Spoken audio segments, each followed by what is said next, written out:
Iglesia Presbiteriana Reformada de México Sinaí. Creer, caminar y compartir el Evangelio.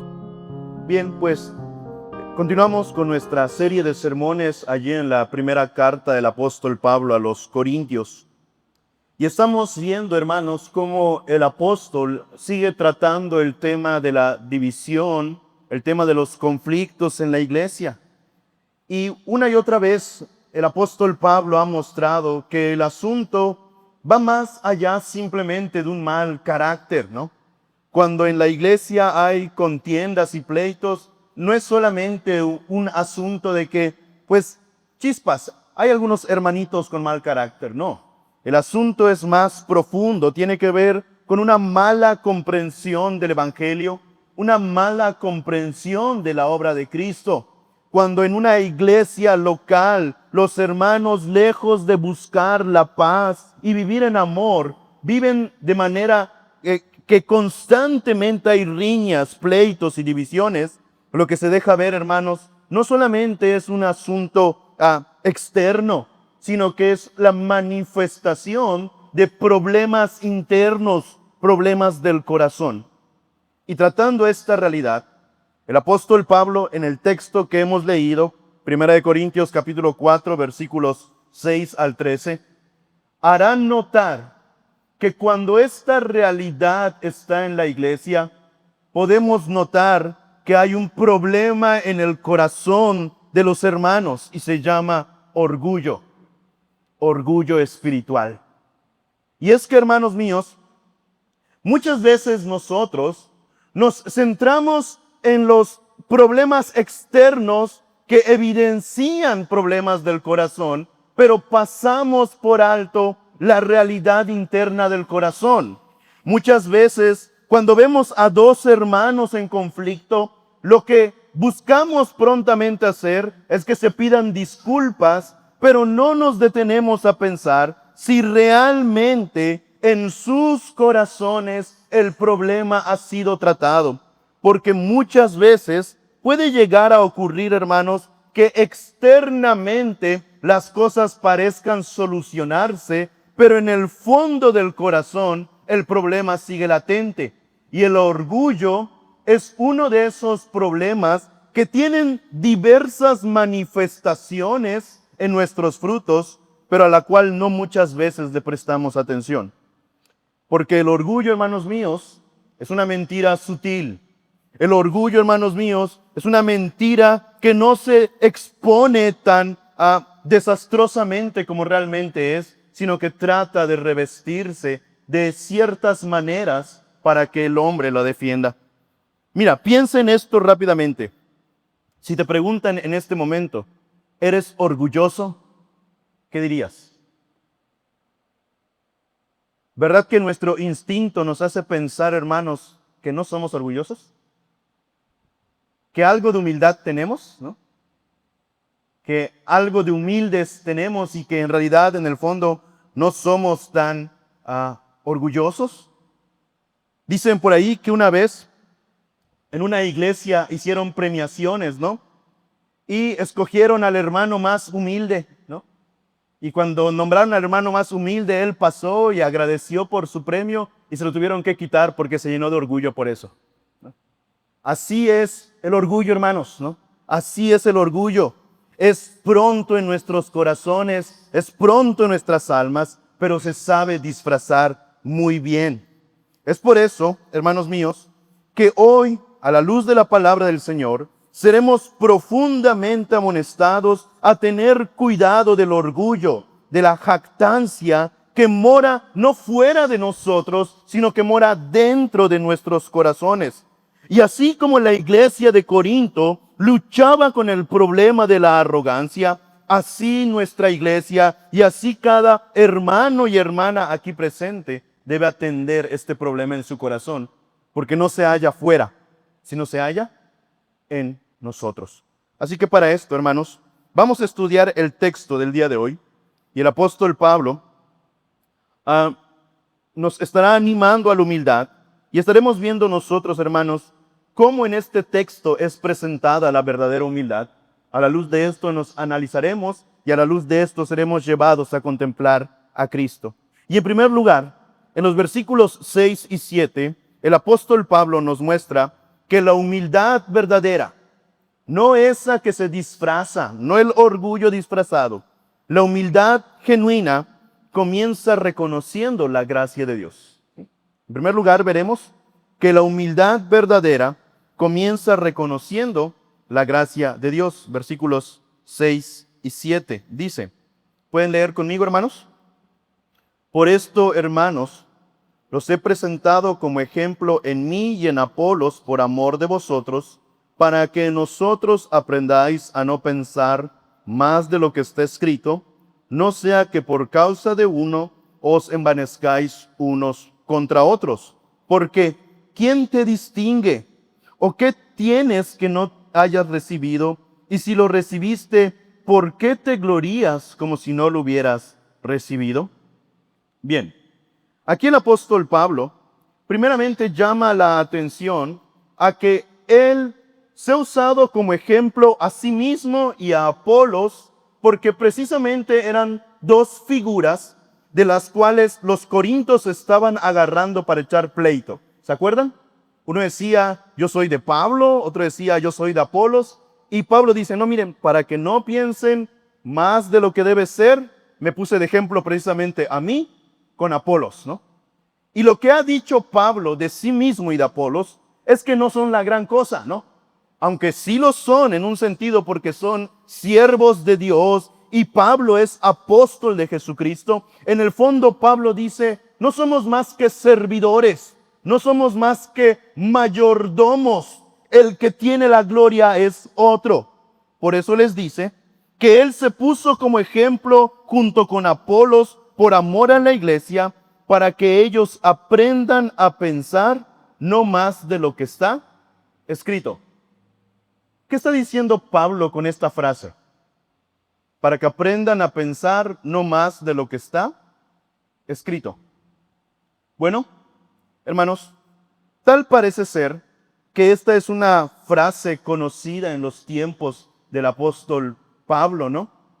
Y él está citando de los pensadores precisamente que se encontraban en aquella ciudad, pero él no está haciendo alusión a los escritos de los grandes filósofos o a los escritos de cierta línea filosófica.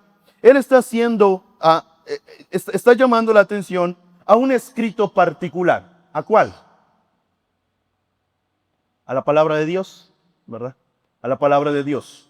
Pablo básicamente está diciendo esto, hermanos, me puse a mí mismo y a Apolos de ejemplo para que ustedes aprendan que lo que deben pensar de Pablo y lo que deben pensar de Apolos debe ser guiado, debe ser regido, debe ser limitado por lo que las Escrituras dicen.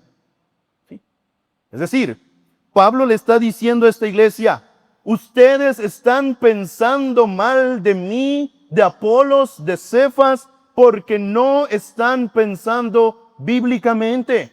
Ustedes se están dejando llevar por la manera de pensar que el mundo tiene de sus líderes, pero ustedes no deben obrar así. Ustedes deben pensar bíblicamente de Pablo, de Apolos y de cualquier otra persona. Pablo y Apolos son el ejemplo, pero no solo aplica a ellos, aplica a toda persona. Esto nos enseña, hermanos, que nosotros, creyentes en Jesucristo, debemos tener un pensamiento bíblico acerca de nuestros pastores, acerca de nuestros ancianos, diáconos, pero también acerca de todo hermano, sea grande o pequeño, sea anciano o sea infante, sea alguien nuevo en la iglesia o de muchos años. Lo que pensemos de nuestros hermanos, debemos pensarlo a la luz de la Escritura. La Biblia debe moldear nuestro pensamiento acerca de la comunidad cristiana, de los hermanos, sin importar qué cargo tengan, sin importar cuánto tiempo hace que los conocemos y sin importar, hermanos míos, si son destacados en el mundo o son don nadie para el mundo. Debemos pensar bíblicamente de nuestros hermanos. Pero Pablo aprovecha esto que está diciendo para remarcar cuál era el problema que había llevado a los corintios al conflicto a través del nombre de Pablo y Apolos. Versículo 6 en su parte final.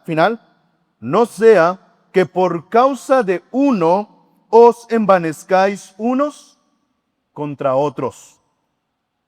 ¿Se dan cuenta de lo que está diciendo Pablo? ¿Había promovido Apolos o el mismo Pablo estas riñas entre los hermanos? ¿Será que algún día Pablo levantó su banderita de un color, ¿no? Team Pablo, ¿no? Y Apolos levantó su bandera de otro color, de planilla, verde, bota Apolos, ¿no? ¿Será que ellos habían animado al cisma en la iglesia? No. ¿Dónde estaba el problema, hermanos? En el corazón de los hermanos de Corinto. Estaban envanecidos unos contra otros. ¿Saben qué es eso, hermanos? Estaban actuando orgullosamente el uno contra el otro. Cada uno quería demostrar ser superior al otro. ¿Y cuál era la manera en que querían demostrar superioridad? Diciendo uno, yo pertenezco a Pablo. Diciendo el otro, yo pertenezco a Apolos. Pero el problema no era Pablo ni era Apolos, era el corazón orgulloso de cada uno. Entonces, ¿qué vemos aquí, hermanos? Vemos que debemos pensar bíblicamente en nuestros hermanos y tener cuidado del orgullo de nuestros corazones, porque es el orgullo lo que nos hace pensar de manera inadecuada acerca de nosotros mismos. Por eso el apóstol Pablo en Romanos capítulo 12 dice que cada uno piense de sí mismo con cordura, que nadie tenga más alto concepto de sí que el que debe tener. ¿Qué es, hermanos, tener un más alto concepto de ti mismo? Orgullo. Orgullo. Pablo dice, no hagan eso. Y en Filipenses capítulo 2 dice que nada hagan por contienda o por vanagloria, antes con humildad, considerando cada uno a los demás como ¿qué? Como superiores a sí mismos. ¿Se dan cuenta? El pensar bíblicamente refrena el orgullo, pisotea nuestro ego y nos ayuda a mirar a nuestros hermanos con una mejor medida, en una mejor medida de gracia. Pero el orgullo lo que hace es pisotear al hermano y envanecerse a uno mismo. Entonces, hermanos, nunca podremos pensar bíblicamente del hermano mientras nuestros corazones se mantengan orgullosos. Pero por otro lado, mientras más procuremos pensar bíblicamente del hermano, más pisoteado será el maldito orgullo de nuestros corazones. Y digamos, aquí Pablo ya puso un clavo, ¿no? en esto, pero va a poner otro. Véanlo. Es una serie de preguntas retóricas para desafiar el orgullo de los corintios. Vean, versículo 7. Porque ¿quién te distingue? A ver, ¿quién te dijo que eres eso que te crees? ¿No? ¿Quién te distingue? ¿O qué tienes que no hayas recibido? Es una pregunta retórica. ¿Cuál es la respuesta esperada? ¿Qué tienes que no hayas recibido? Nada. Y si lo recibiste, ¿por qué te glorías como si no lo hubieras recibido? Ok, mira, fíjate bien. ¿Quién dice que eres eso que tanto te crees? ¿Y de dónde sacaste todo lo que tienes? Ahí va, ¿no? Lo recibiste, piensa en esto. Todo lo que tienes es recibido de la mano de uno solo. ¿De quién? De Dios. Y si lo recibiste, puedes jactarte de habértelo ganado. ¿Por qué no? Les comento rápidamente una anécdota, hermanos. En una ocasión, estaba en Facebook, ¿no? Y estaba pasando, como siempre, el feed de Facebook, ¿no? Y de repente vi un compañero con el cual estudié hace algún tiempo y tenía el teléfono más nuevo de aquel momento. Me parece que en aquel momento el teléfono más nuevo era el iPhone 12 o 13, no estoy seguro, ya tiene unos años atrás eso. Pero él tenía el más reciente y el de mayor capacidad, es decir, el tope de gama, ¿no? Y él, como que en lo que escribió como que daba a entender que lo había comprado con todo el esfuerzo de su corazón, ¿no? Y le di like, ¿no? Wow, se esforzó mucho. Pero bueno, uno es curioso, ¿verdad? Entonces entré a los comentarios y su papá le comentó, oye, ¿eso tú no te lo compraste? ¿Por qué no dices quién te lo pagó? ¿No? Su papá se lo había comprado, ¿no? Hermanos, ¿qué opinan de gente así? ¿Es bonito eso? ¿De jactarse de algo que tú no ganaste? ¿Jactarse de algo que tú no conseguiste? ¿No es grosero hacia la persona que te lo dio fingir que no te lo dio y tratar de dar a entender que es tu propio mérito? ¿No es una grosería? ¿Verdad que sí? Eso es lo que le está diciendo Pablo a estos hermanos. Reconoce quién es tu gran proveedor. Reconoce de la mano de quién tienes todo. ¿Tienes motivos para envanecerte? ¿Tienes motivos para jactarte cuando vives por la gracia bendita del Señor? Cuando cada día sus misericordias te sostienen. ¿Puedes tú gloriarte de ti mismo cuando en tus propias fuerzas nada eres? Y si el Señor te quitara lo que Él te da, ¿quedarías en la más profunda miseria física y espiritual? Hermanos, debemos tener mucho cuidado de esto, porque muchas veces llegamos a creernos tal cosa que dejamos de darle gracias a Dios porque creemos que podemos tener lo que tenemos y que podemos hacer lo que hacemos sin su cuidado, sin su gracia y sin su favor. Miren, hermano, yo sé que para algunos el decir que todo lo que tienen viene de Dios es ofensivo. No, pastor, a mí nadie me ha regalado nada. Yo he sudado con mi frente cada cosa que tengo. Son años de trabajo, son años de esfuerzo, son años de dedicación. A mí nadie me ha regalado nada. ¿De verdad? ¿Quién te ha regalado la fuerza, la salud, el vigor, la vida para poder hacer todo aquello que has hecho? ¿Quién serías? ¿Qué tendrías si por un instante Dios te privara de toda su gracia y Dios te privara de toda gota de su favor? ¿Quién serías? ¿Qué tendrías? ¿Sabes cuál es la respuesta? Absolutamente nada. Sin su favor, lo único que nos queda es el infierno. Eso es lo que tendrías. Sin su gracia, todo lo que nos queda es la condenación. Eso es lo que tendrías por tus propios esfuerzos y méritos. Así que, hermano mío, mientras nuestros corazones se mantengan en este pensamiento, donde nuestro ego es exaltado, donde el yo es puesto por delante, yo he hecho, yo he ganado, yo tengo, yo soy, yo puedo. Hermanos, mientras eso se mantenga por delante, nunca el verdadero corazón de humildad podrá ser formado en ti. Pero en cambio, cuando nuestros corazones entienden que aún lo que tenemos con esfuerzo, con el sudor de nuestra frente, es porque la gracia del Señor nos sostiene. Y cuando llegamos a decir, todo lo que tengo me ha sido dado, y me ha sido dado por el Dios Altísimo, por la gracia que Él ha dado a mi vida en Jesucristo, quien murió por mí, cuando nuestros corazones se llenan de esta realidad, hermanos, no hay espacio para la altanería. Y lo que es traído a nuestros corazones es genuina humildad. Así que, hermano, tú y yo necesitamos cada día recordarnos esta realidad. ¿Qué tenemos que no nos haya sido dado?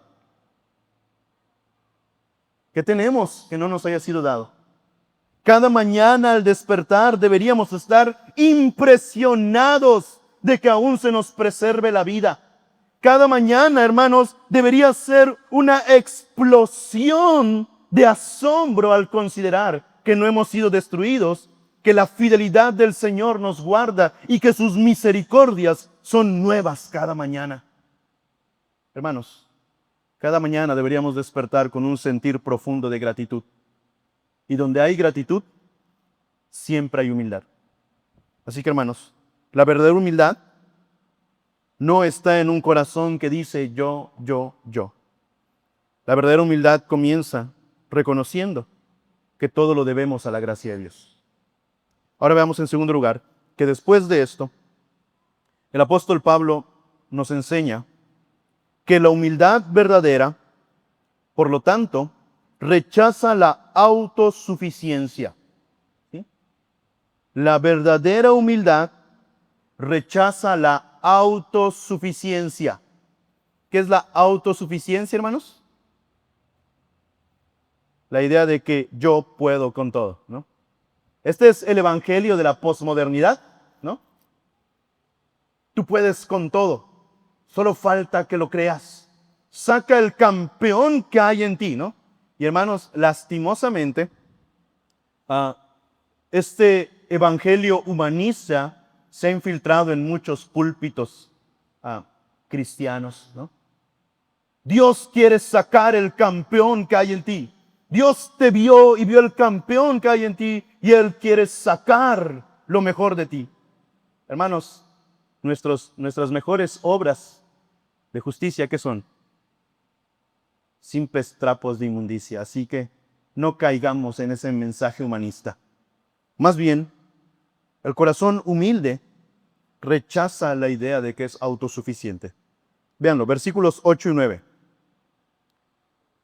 Dice el apóstol Pablo: ya estáis saciados, ya estáis ricos, si nosotros reináis. Y ojalá reinaseis para que nosotros reinásemos también juntamente con vosotros.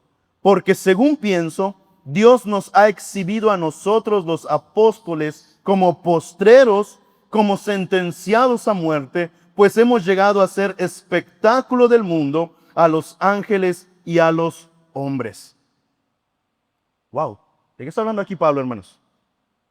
Bueno, el versículo 8 debemos entenderlo, como bien comentan varios hermanos teólogos, debemos entenderlo como una manera de hablar irónica, ¿no? El apóstol Pablo está usando la ironía para hacer notar lo terrible del pensamiento de los corintios, ¿sí? Los corintios, hermanos, se consideraban una iglesia fuerte, una iglesia madura y por lo tanto una iglesia que ya había cumplido con todo. Por eso Pablo, yo casi puedo ver a Pablo levantando las manos: ya estáis saciados, ya estáis ricos, si nosotros reináis, ¿no? Y una vez más, es interesantísimo notar cómo el apóstol Pablo está utilizando frases muy conocidas de los pensadores de aquel tiempo, ¿no? Para nosotros estas frases son extrañas en un cierto sentido, pero para los corintios eran sumamente conocidas. Eso pasa con el tiempo, ¿verdad, hermanos? Por ejemplo, si yo les digo, el respeto al derecho ajeno es la paz, ustedes ya piensan en alguien, ¿verdad? Quizás los más pequeños, no. ¿De qué habla este señor? ¿No? Pero si decimos abrazos, no balazos, como que todos la tenemos más clara, ¿no?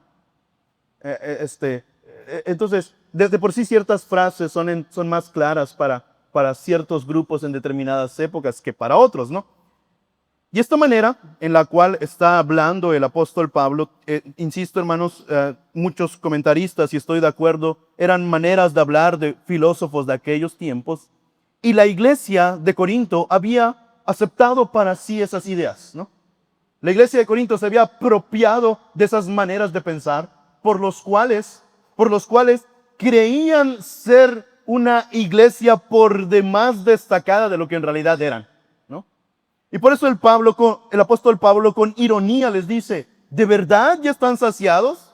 ¿De verdad ya están reinando? Pues si es así, ojalá sea cierto para que nosotros también reinemos con ustedes. Pero no, ellos no están saciados, no han cumplido, no han llegado a la meta, no son ricos, se están engañando a sí mismos. Los corintios actuaban como si ya hubieran alcanzado la gloria final. Se creían ricos, se creían saciados, se creían reinantes, pero su actitud lo único que está revelando es la profunda inmadurez que aún hay en sus corazones. De hecho, el Señor Jesucristo, a una de las iglesias del Apocalipsis, precisamente le recriminó esto, ¿verdad? Tú dices, soy rico, pero ¿era cierto? ¿Cuál era la realidad? Solamente digo que eres una pobre, desnuda, vil, ¿no? Esto ocurre mucho, hermanos. Este es el orgullo del corazón, ¿no? Creer más de lo que realmente es. Y esta iglesia está en esa situación. Ellos, miren, hermanos, cómo se miran a sí mismos y piensan que ya no tienen necesidad de nada. Estamos saciados, somos ricos, estamos reinando. ¿Qué les falta? Según ellos, nada. Y hermanos, tristemente, la actitud de los corintios no quedó en Corinto, ¿no? Está en cada uno de nosotros muchas veces. Quizás no te atrevas a decir, no, yo no soy así, ¿no? Pero, hermanos, ¿cuántas veces no tenemos ese sentir de que podemos solos? Y permítanme, hermanos, puntualizar en un aspecto. Hermanos, ¿a qué se debe nuestra carente vida de oración entre muchas cosas? No es precisamente esta idea de creer que podemos solos. Orar es reconocer que dependemos de Dios. Todo aquel que ora, ora precisamente porque le está diciendo a Dios, necesito de ti, necesito de tu ayuda, necesito de tu favor, necesito tu sabiduría, necesito tu amor, necesito tu fortaleza. Hermanos, nadie que ora realmente lo hace para decirle a Dios, no te necesito, ¿verdad? La oración, ¿para qué nos sirve como medio de gracia? Para clamar. Clama a mí, dice el Señor, y yo te responderé. Entonces, hermanos, nuestra carente vida de oración, ¿qué expresa? ¿Que estamos diciendo sin palabras? Todavía no me haces falta, Dios. Yo puedo solito. Mira, cuando yo tenga necesidad te busco. Déjame tu número, y cuando haga falta yo te llamaré. Es ese sentir de autosuficiencia que promueve nuestra falta de oración. Piénsalo. Hermanito, joven, ¿cuándo fue la última vez que oraste por tus estudios? No, puedes solo, ¿verdad? Aunque tengas que hacer trampa, aunque tengas que por ahí meterte en cosas turbias, puedes solo. Hermano mío, ¿cuándo fue, hermana mía también, cuándo fue la última vez que oraste por tu trabajo, por tu empleo? ¿Has estado orando por eso? Oh, quizás no, porque con tantos años de experiencia, con mis capacidades en tal área, evidentemente puedo solo, ¿no? Hermano, hermana, ¿cuándo fue la última vez que estuviste orando fervientemente por tu matrimonio, por tu crianza hacia tus hijos? ¿Cuándo fue la última vez que estuviste orando fervientemente, qué sé yo, por la propia iglesia a la que perteneces? ¿No será, hermanos, que sin decir nada estamos diciendo mucho? Yo puedo solo.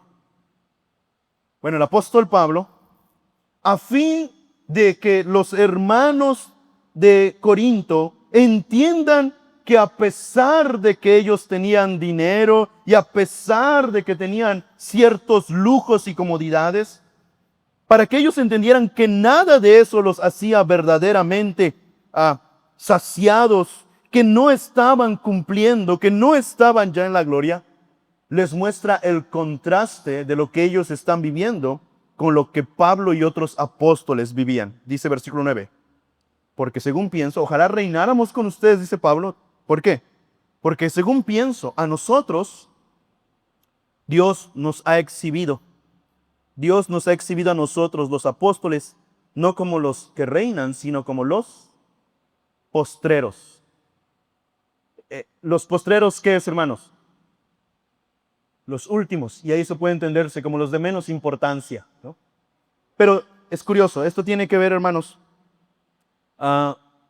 con cierta fila que en determinados escenarios se hacían con algunos presos, y los presos que iban hasta el final no eran llevados primeramente a la cárcel, sino eran llevados primeramente al Coliseo o algún lugar de espectáculo para ser muertos.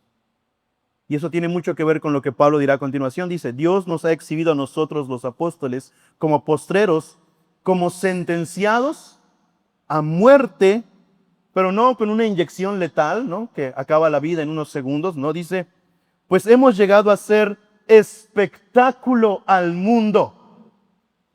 La palabra que aquí se traduce por espectáculo en el idioma original tiene que ver con el teatro. Es de donde viene nuestra palabra teatro. Y eso en aquellos tiempos apuntaba, hermanos míos, a aquellos espectáculos que se montaban para dar muerte a ciertos grupos criminales por medio de hacerlos padecer a la vista de los hombres.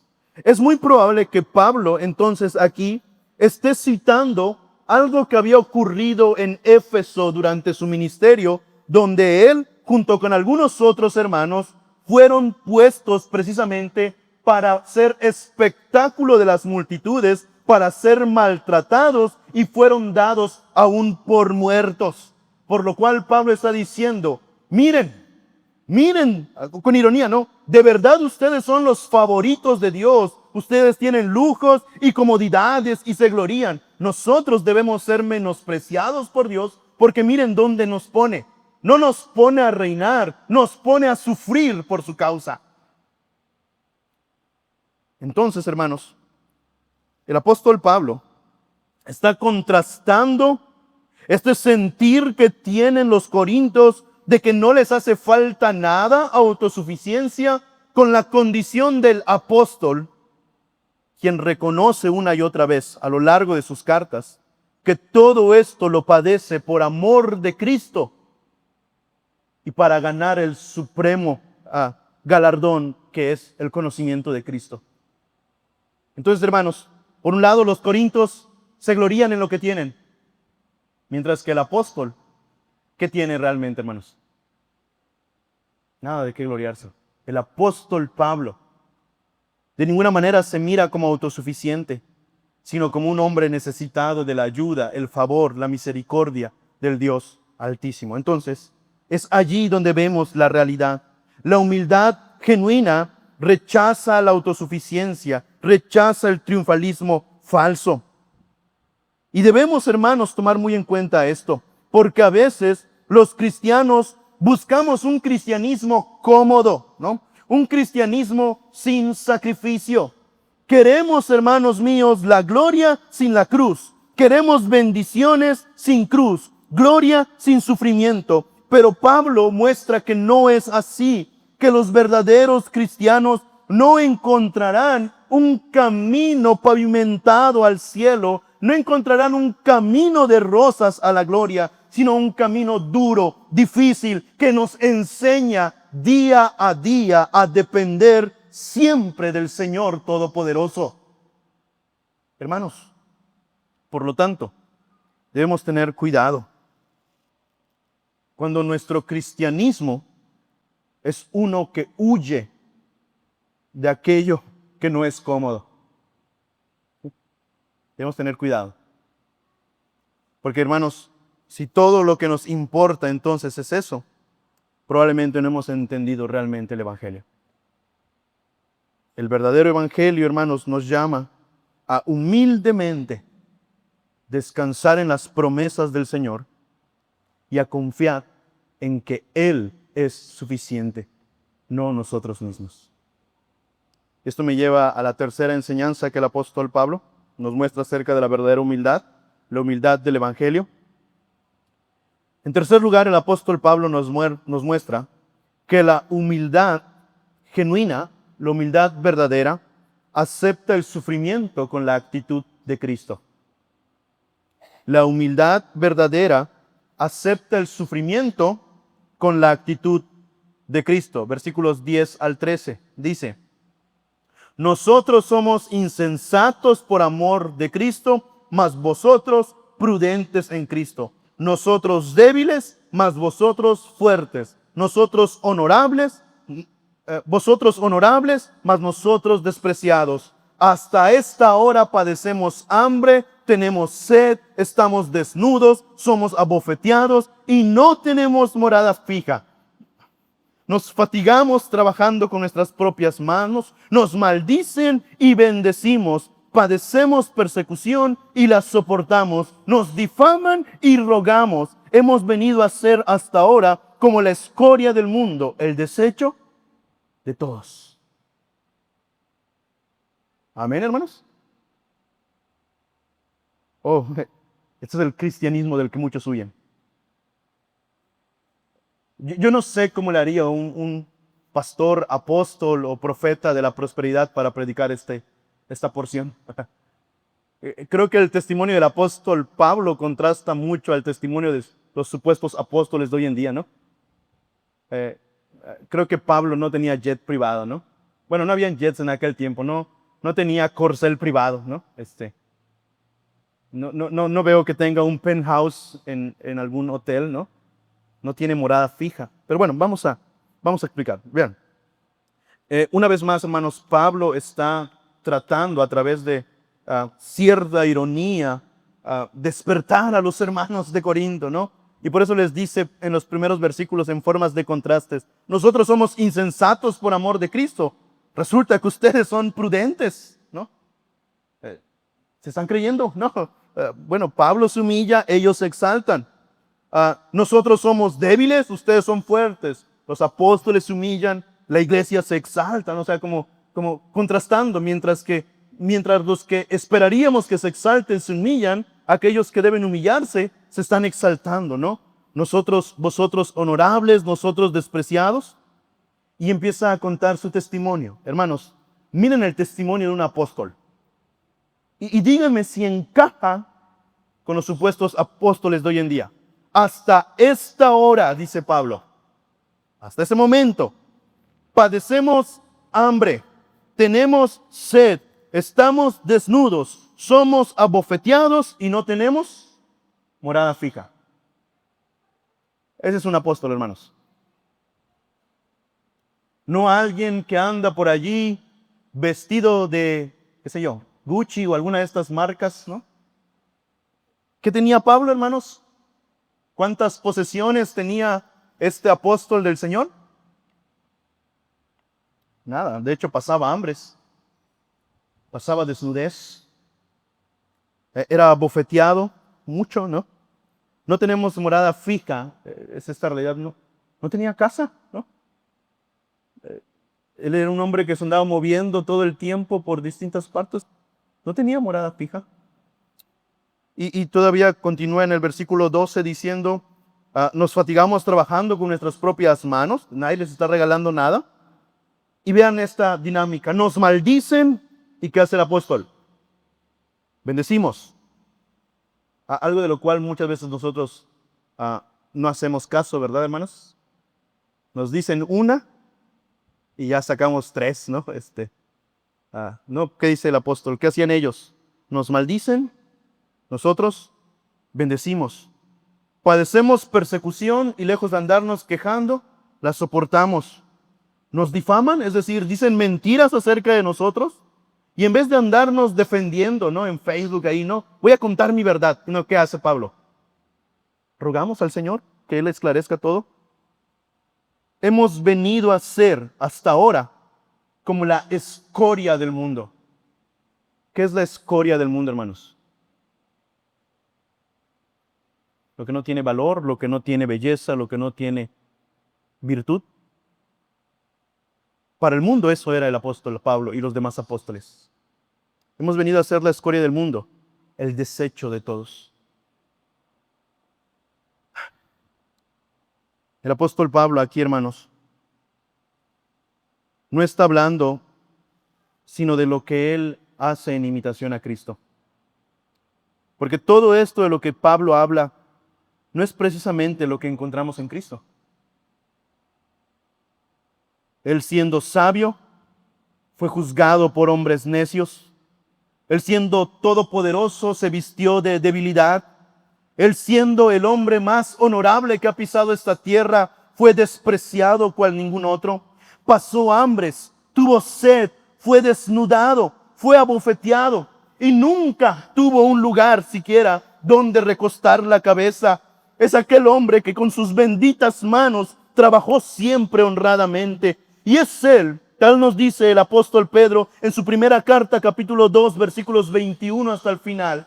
Es él el hombre que cuando le maldecían no respondía con maldición, que cuando le insultaban no devolvía el insulto, sino que encomendaba la causa al que juzga justamente. Es aquel que estando en una cruz, siendo burlado por los hombres, rogó perdón a los padres porque no saben lo que hacen. Es ese bendito hombre que fue tratado como la escoria del mundo, como el desecho de todos, pero que ha venido a ser piedra angular de nuestra salvación, piedra preciosa. Hermanos míos, Pablo, el apóstol Pablo está sufriendo y lo que él hace es muy honorable, pero no es otra cosa sino seguir el camino que el maestro anduvo primero. Lo que Pablo hace no supera lo que Cristo hizo. Más bien, lo que Pablo testifica de su vida simplemente es para mostrar que este es el camino de aquellos que siguen a Jesús. Un camino de sufrimientos, un camino de dolor, un camino que nos anima a hacer un lado el orgullo y nos insta a procurar la humildad, porque ese es el camino de nuestro Señor y Salvador. Así que hermanos, miren, es así como se ve la verdadera humildad. Uno no es humilde por comer frijolito, ¿no? Uno no es humilde por comer huevito, que ya está caro, por cierto, ¿no? Uno es humilde, hermano, cuando entiende que todo lo que tiene es por la gracia de Dios. Uno es realmente humilde, mis amados hermanos, cuando rechaza la idea de que puede por sí mismo, rechaza la idea de la autosuficiencia. Uno es realmente humilde cuando afronta el dolor y el sufrimiento con el carácter de Cristo. Así que la verdadera humildad, hermanos míos, no es algo que pueda encontrarse en la propia naturaleza humana caída. La verdadera humildad solo puede estar en un corazón que ha sido regenerado, en un hombre que ha nacido de nuevo, en alguien en el que el Espíritu del Señor ha sembrado la vida de Cristo, porque Cristo es el hombre que encarna perfecta y verdaderamente la humildad.